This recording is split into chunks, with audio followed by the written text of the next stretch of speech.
హే ఏమైంది? హలో రాహుల్, ఏంటి ఇంత రాత్రప్పుడు? అక్క ఇల్లు వదిలి వెళ్ళిపోయిందక్క. ఏంటి? అన్వర్తో వెళ్ళడం ఇందాక నేను చూసానక్క. మా ఏంటి? రమ్య, చిత్ర అబ్బాయితో వెళ్ళిపోయిందట. వెంటనే మా ఇంటికి రా. ఇంత అర్ధరాత్రి పూట కష్టమే. ఫోన్ పెట్టే. అమ్మా నాన్న నిద్రపోతున్నారక్క, తెలిస్తే తట్టుకోలేరు. Cool down Rahul, wait. Divya, నీ ఫ్రెండ్స్ ఎవరు దీన్ని హ్యాండిల్ చేయలేరు. వాసుకు ఫోన్ చేయి. Only he can handle this. వదిలే, వెళ్తే వెళ్ళింది. వాళ్ళ అమ్మ నాన్నకి ఈ విషయం తెలీదు. కూతురు లేచిపోయిందని తెలిస్తే వాళ్ళ అవమానంతో ఆత్మహత్య చేసుకుంటారు వాసు. రేయ్, వాళ్ళు బయలుదేరి 20 నిమిషాలైంది. 15 కిలోమీటర్లు కూడా దాటుండ్రు. బస్ స్టాండ్, రైల్వే స్టేషన్ అన్ని చోట్ల వెతకండి. మన మార్కెట్ కూరలందరినీ నిద్ర లేపి బస్సు కారు ఏది వదలకుండా వెతకాలి. ఓకే? నాకు ఈ విషయం చెప్పి నీ ఫోన్ ఇవ్వు. అలాగే బాయ్కి ఫోన్ చేసి చెప్పి. దివ్య వచ్చి బండికు. రేయ్, ఆ పిల్ల ఫ్రెండ్స్ అందరింటికి వెళ్తున్నాం. ఏమైనా ఉంటే ఈ నంబర్ కుట్టు. రాహుల్, నువ్వు ఇంటికి వెళ్ళిపో. మన వాళ్ళని వెంటనే పంపిస్తా. మన వాళ్ళందరినీ నా లైన్కి రమ్మను. రేయ్, అన్ని ట్రైన్లు వెతుకు. కాదు, ఒక బస్ స్టాండ్ లో ఉన్నాను. బయలుదేరి అన్ని బస్సులు వెతుకుమని చెప్పు. కుటుంబం బస్ స్టాండ్ లేరు వాసు. బాయ్కి విషయం చెప్పేవా? డ్రైవర్ ఒక్క నిమిషం. కొండపల్లి చెక్ పోస్ట్ దగ్గర మన వాళ్ళు ఉన్నారు. బాయ్తో మొత్తం చెప్పాను. ఆయన నీకు ఫోన్ చేస్తా అన్నాను. సరే, మా ఏరియా వాళ్ళే కూడా వెళ్ళారు. ఏమంటున్నావు బాయ్? అందరూ ఫోన్ ఆఫ్ చేసి పెట్టారు. సింహాచలం మొత్తం వెతకమన్నాను. అలాగే బాయ్. ఏమైంది? అన్ని ట్రైన్లు వెతికాం. ఎక్కడ సరే, బండికు. అందరూ ఓవర్ బ్రిడ్జ్కి వచ్చేయండి. వస్తున్నా వాసు.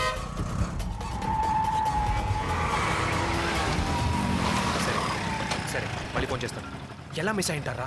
ఆ పిల్లాడు ఏరియాలోనూ లేరు, బస్ స్టాండ్లో లేరు. రే 6 యశ్వంత్పూర్కి కూరగాయల లోటుతో ట్రైన్ వెళ్తుంది. అది ఏ ట్రైను? అది డొరాంటో ఎక్స్ప్రెస్. నార్త్ సింహాచలం మీదుగా వెళ్ళిపోతుంది. వైజాగ్ లోపలికి రాదు. పదండ్రా.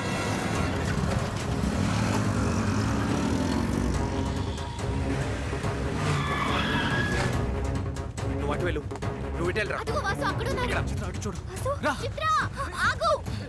వెళ్ళకు. చిత్ర, ఏయ్, మీకు అసలు బుద్ధుందా? ఎక్కడికి పారిపోతున్నారు? చూడు వాసు, వాళ్ళ అమ్మ నాన్న ఒప్పుకోలేదు. అందుకే ఈ నిర్ణయం తీసుకున్నాం. ఎందుకురా ఒప్పుకోవాలి? 20 ఏళ్ళు కంటికి రెప్పలా పెంచిన పిల్లని 20 రోజుల్లో ఇచ్చేస్తారా? వాసు ప్లీజ్, ఇది మా జీవితానికి సంబంధించింది. ఏదే జీవితం? కలవగానే ఫ్రెండ్, పరిచయం లవరు, 30 రోజుల పెళ్లి, 3 నెలల డైవర్స్ అని అంతమంది కోర్టు ముందు నిలబడుతున్నారే, అదే నా జీవితం. కన్న వాళ్ళందరూ పిల్లల మీద నమ్మకంతో తలుపుకి గొల్లం పెట్టే నిద్రపోతున్నారు. ఎవరు తాళం వేసి తాళం చెవిని దిండు కింద పెట్టుకోవట్లేదు. కానీ నువ్వు వాళ్ళ నమ్మకాన్ని బదలుకొట్టి వచ్చేసావు కదూ. ఎంతో నమ్మకంగా పెంచిన వాళ్ళకి నువ్వు ఇలా ద్రోహం చేసి వచ్చేసావు కదే. అమ్మ నాన్నకి ఎప్పుడైనా దూరంగా బతికేవా? వాళ్ళుండగా వాళ్ళ విలువ తెలీదు. లేనప్పుడే ఆ బాధ అర్థమవుతుంది. కన్న వాళ్ళ మనసుని బాధ పెట్టిన వాళ్ళు ప్రశాంతంగా జీవించినట్టు చరిత్రే లేదమ్మా.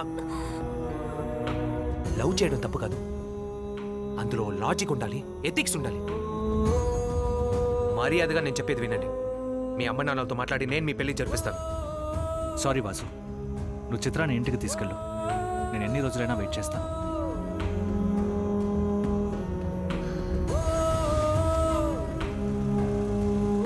అక్క, ఎందుకక్క ఇంత పని చేశా?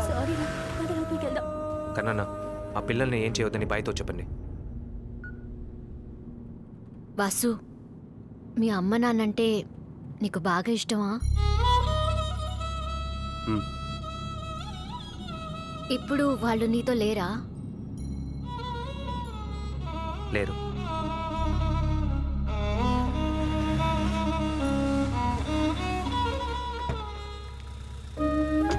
Thank you Vasu. నేను నీతో ఆ రోజు అలా మాట్లాడుండకూడదు. I'm sorry. పర్వాలేదు. పడుకో వెళ్ళి, మనం తర్వాత కలుద్దాం.